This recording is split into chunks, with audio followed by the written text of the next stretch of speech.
My name is Olivia. I'm a 32-year-old architect, and I've been married to Daniel for 6 years. Together, we have a little boy, Sam, who's 4, and a daughter, Emma, who's just learning to walk. Life with young kids is a whirlwind. Diapers, snack spills, play dates, bedtime stories. My work is busy too. I design residential homes, creating spaces where other families will make memories. I love what I do, but balancing everything can be overwhelming. And lately, it seems like no matter how hard I try to keep things going smoothly, it's never quite enough. For months now, I've been feeling like I'm living in someone else's life, or maybe like I'm invisible in my own. It all started subtly. Little comments from Daniel that at first seemed harmless enough. He'd say things like, "I ran into Sophia at the gym today. She looks great. She just had her second kid too." Or he'd mention a colleague of his who somehow managed to squeeze in a workout every day before heading to the office. At first I tried to brush it off. I thought, it's no big deal. Everyone gets a little self-conscious sometimes. But it kept happening. Suddenly, it felt like every woman around me was perfect, some ideal I just couldn't measure up to. Daniel would come home talking about this friend's wife or that mom at Sam's preschool. It wasn't that he said I was falling short exactly, but it was in the way he'd praise them. They were these untouchable women, always looking flawless, smiling, managing careers and kids with ease. I'd watch him, waiting for him to tell me that I was beautiful too, that I was doing a great job. But the compliments never came. One night, as we were getting ready for bed, he showed me a picture on his phone of an old friend from college. She had just run a marathon, and she looked amazing, fit, glowing, carefree. Daniel was all smiles as he showed it to me, saying, "Look at how good she looks. She really takes care of herself." I felt a lump forming in my throat. I wanted to be happy for her, but all I could think was, why doesn't he ever say things like that about me? The exhaustion of raising 2 kids, working full-time, keeping up with housework, it all crashed over me. I looked at myself in the bathroom mirror later, taking in my own reflection. The tired eyes, the stretch marks, the worn-out expression. I barely recognized myself, and I felt like I was shrinking into a shadow of the woman I used to be. When had I last done something just for me? After that night, my confidence took a nosedive. Everywhere I looked, I saw reminders of my imperfections. Other women seemed to move through life with ease. They had bodies that were toned and hair that fell perfectly even in a ponytail. I, on the other hand, was constantly wrangling with my schedule, my kids, my own self-image. I wanted to talk to Daniel about how his comments made me feel, but a part of me was afraid.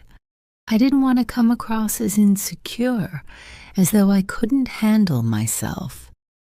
For weeks I kept it inside, and the more I bottled it up, the more resentful I became. Daniel didn't seem to notice. He was busy with his own work, and whenever I tried to bring it up, he'd brush it off, saying I was overthinking things. "It's just an observation, Olivia," he'd say. "I didn't mean anything by it." But for me, it was more than just an observation. It felt like a measure of my worth. One evening, after a long day at work, I broke down.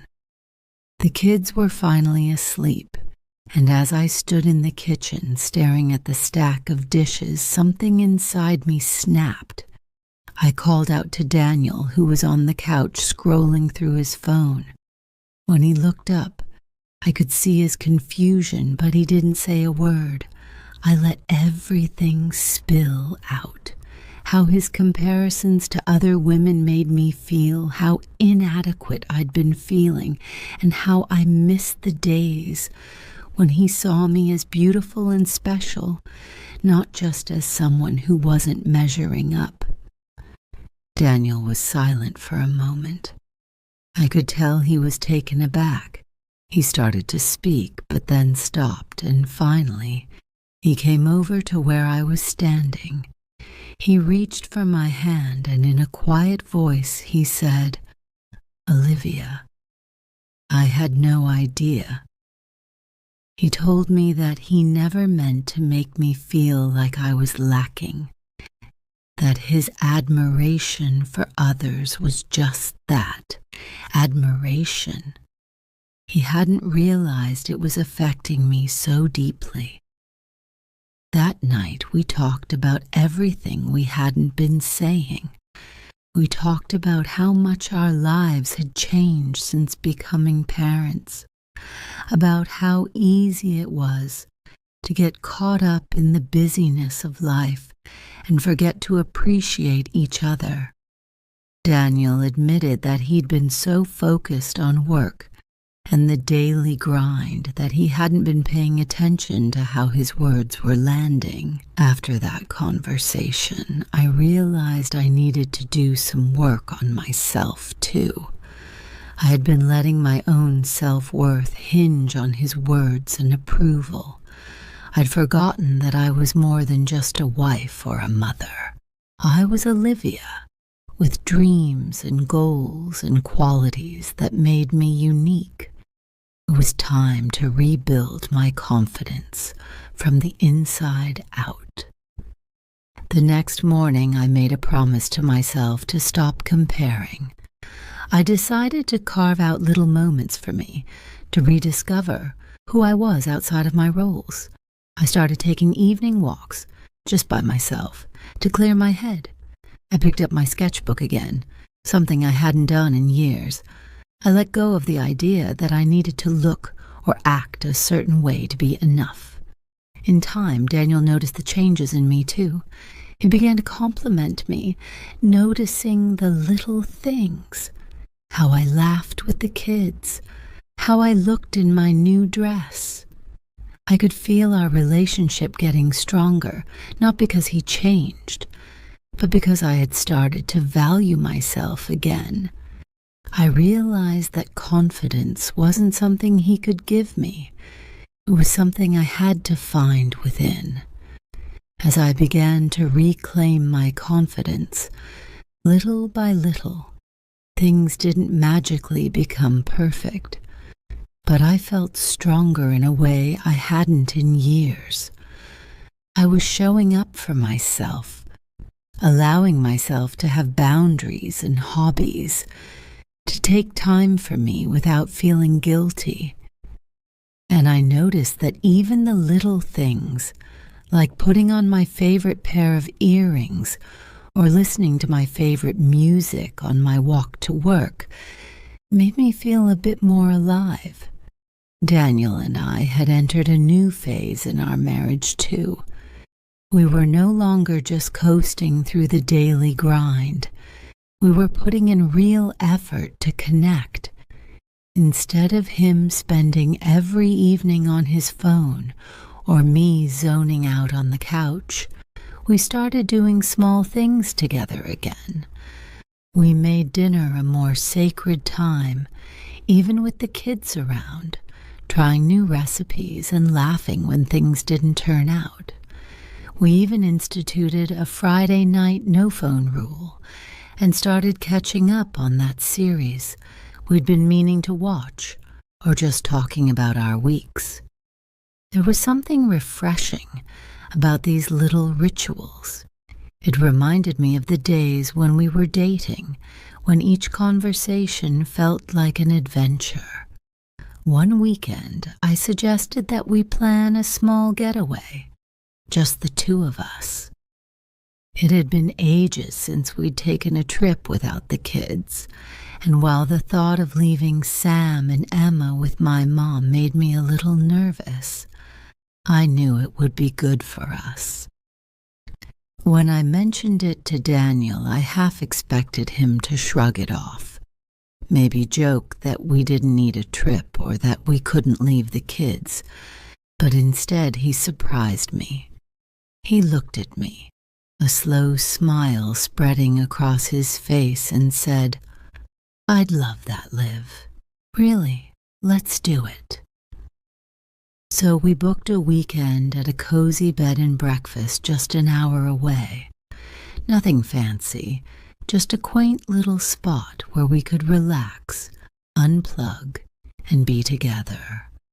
On the drive there, with the kids safely back home, it felt like we were slipping into a version of ourselves that had been tucked away for too long. I caught glimpses of that carefree Daniel I'd fallen in love with, and he saw a side of me that had been overshadowed by the stresses of work and motherhood. Over coffee that first morning, we shared dreams we hadn't talked about in years. Daniel confessed he'd been considering going back to school for a certification that could help him advance in his field. I told him about the sketching and how I'd been thinking about picking up a new design project outside of work, something creative that was just for me. We sat there, both a bit surprised at how far we'd come from the people we used to be. And yet, how close we still felt in that moment. That weekend reminded me that our marriage wasn't static. It could bend, grow, and change. It could survive distance, misunderstandings, and even painful comparisons. It could survive as long as we both made the choice to nurture it, to show up even when it was hard. And it showed me that I wasn't defined by my role in our relationship. I was still Olivia, someone worth fighting for, not only by Daniel, but by myself. Coming back home, I felt different, stronger, more grounded. And as the weeks passed, I began to realize that my journey wasn't just about restoring my confidence. It was about building something new within me. I was beginning to see myself as a complete person, a woman who could be a mother, a wife, and still have her own passions, her own dreams, and her own sense of worth. One night, after we'd settled the kids into bed, Daniel came up behind me in the kitchen, wrapping his arms around me. He whispered, "Thank you, Olivia, for everything. I know I wasn't seeing you clearly before, but now I see you." And for the first time in a long time, I believed him. I looked up at him, feeling truly seen, and in that moment, I realized that his words were just a cherry on top. The real affirmation was in how I saw myself. I had found my own beauty, my own strength. I knew that whatever life threw our way, I would always be enough. And so, with a newfound sense of peace, I leaned into his embrace, grateful for this second chance, not only with him, but with myself. As I drifted off to sleep that night, I thought about the Olivia of a year ago, feeling small, lost in comparisons, defined by someone else's view of her. I wanted to go back to her, give her a hug, and tell her what I'd learned, that real beauty and confidence come from within. They come from knowing who you are embracing every imperfect part and refusing to let anyone else's perception define your worth. As the days went on, I noticed subtle but profound shifts in myself and in my marriage. Our conversations were different now, grounded in a new kind of honesty. When I'd bring up an idea or talk about my day, Daniel listened in a way that he hadn't before. He seemed to really hear me, not just as his wife or the mother of his kids, but as someone with dreams, struggles, and triumphs, all her own. I felt braver, too, willing to step outside of the boundaries I'd set for myself over the years. One afternoon, I finally took a leap I'd been contemplating for months and signed up for a weekend art workshop in the city. It was something I'd never have thought possible before, not just because of the logistics, but because I would have talked myself out of it, convinced that my responsibilities at home were more important. But I realized now that I was better for my family when I was whole, when I made space for myself. The workshop was held in a bright studio loft filled with the smell of fresh paint and the hum of soft music in the background. I found myself surrounded by people who shared my love of design and creativity, each person bringing their own life experiences to their work. I felt a surge of energy I hadn't felt in years, the thrill of creating something purely for the joy of it. It was liberating to be there, out of my usual routine, reclaiming the parts of myself I'd let lie dormant. When I got home that evening, I felt a little nervous, wondering if Daniel would see it as an indulgence. But when I walked through the door, he surprised me by looking genuinely curious and excited. "So, how was it?" he asked, with a warmth that reassured me I'd done the right thing. I poured out the details of the workshop, how I'd worked on my first canvas in years, how the instructor had encouraged us to experiment with color, how I'd felt that familiar spark again.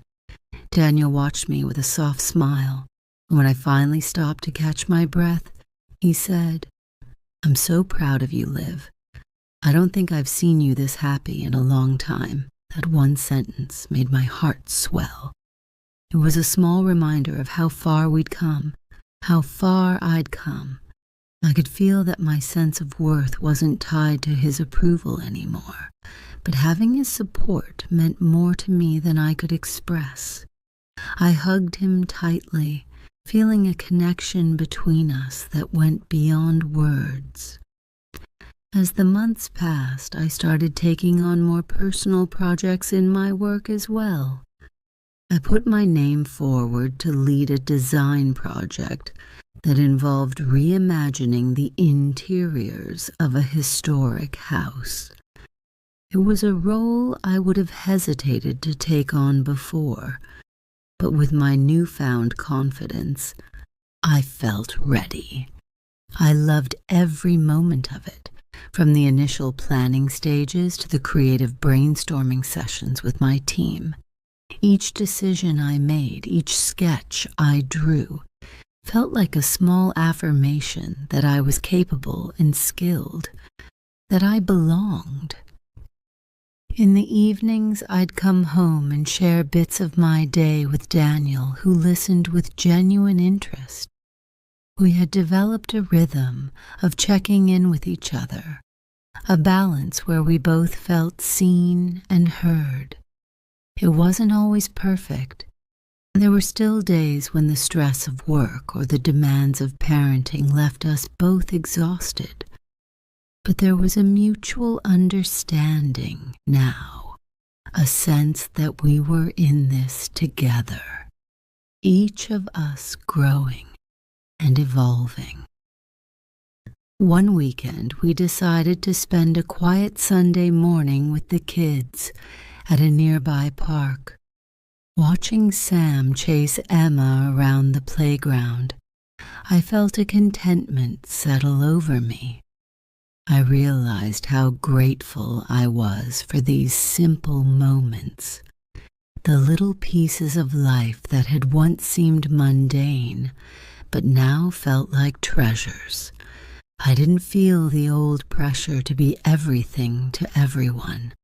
I was learning to be enough just as I was. As I watched Daniel lifting Sam onto the swing, his laughter mixing with the crisp morning air, he turned to catch my gaze. His eyes held a look of pride, a recognition that wasn't spoken, but felt deeply. We had come through a hard season, and though we'd both changed, we'd somehow found each other again in the process.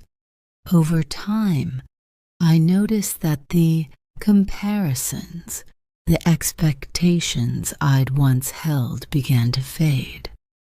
I wasn't looking at other women with envy or insecurity. Instead, I found myself appreciating them for their own unique qualities without questioning my own. I understood now that each of us is on our own journey, that no two paths are the same. It was freeing to let go of those old insecurities, to see myself as part of a larger tapestry of women, each contributing her own light to the world. My journey wasn't about perfection or becoming someone different. It was about embracing who I already was. The Olivia who had doubted herself, who had lost sight of her value. That version of me hadn't vanished. She was still there, but now she was surrounded by the love I'd learned to give myself. In this new chapter, I felt a sense of gratitude that ran deep. Gratitude for the small victories, for the family I had, and for the person I was becoming. I realized that life's challenges, as hard as they were, had shaped me in ways I couldn't have imagined. They had brought me here, to a place where I knew my worth, where I knew what it meant to love myself unconditionally. And so, as I stood in that park with my family, I felt a quiet confidence bloom within me, a promise to myself that I would continue to nurture this growth, to hold on to the light I'd found, because this wasn't just the end of a struggle. It was the beginning of a beautiful, wholehearted life. The moral of Olivia's story is a powerful reminder of the importance of self-worth, self-acceptance, and the resilience required to find fulfillment within oneself. In her journey, Olivia learns that true confidence doesn't come from external validation or comparisons to others. It comes from embracing her unique value, flaws and all, and understanding that she is enough just as she is. Initially, Olivia's sense of worth is intertwined with her husband's perceptions and subtle comparisons to other women.